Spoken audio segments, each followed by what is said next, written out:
Simonas pastatė Titaniko sesę. Taigi, 1953 metais Titanikas antrasis išplaukė į Atlantą.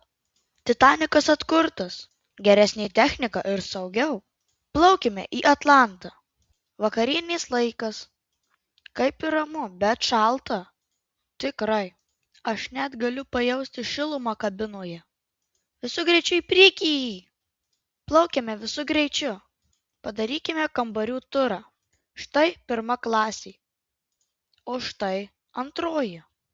Ir trečioji. Ir visų klasių bilietai. O čia kapitono. Štai variklio kambarys.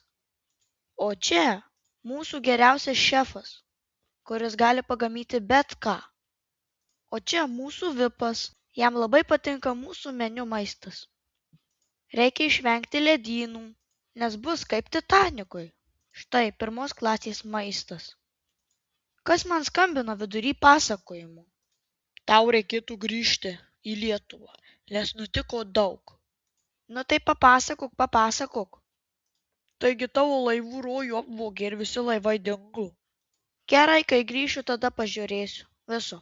Nuvalykime langus, kad blizgėtų ir būtų gražus vaizdas į jūrą. O ne, paliejau kavos ant grindų. Atsargiai! Kur, kas, kada, kodėl? Ne! Mes skrendam? Ką? Dabar aš nesuprantu, kaip iš laivo lėktuvą pavirto. Padėkit! Pala, juk yra visiems valtys, visi telpa. Tai ko aš čia panikuoju? Gerai, plaukime į horizontą. Čia visur horizontai. Ačiū žiūrėjimą.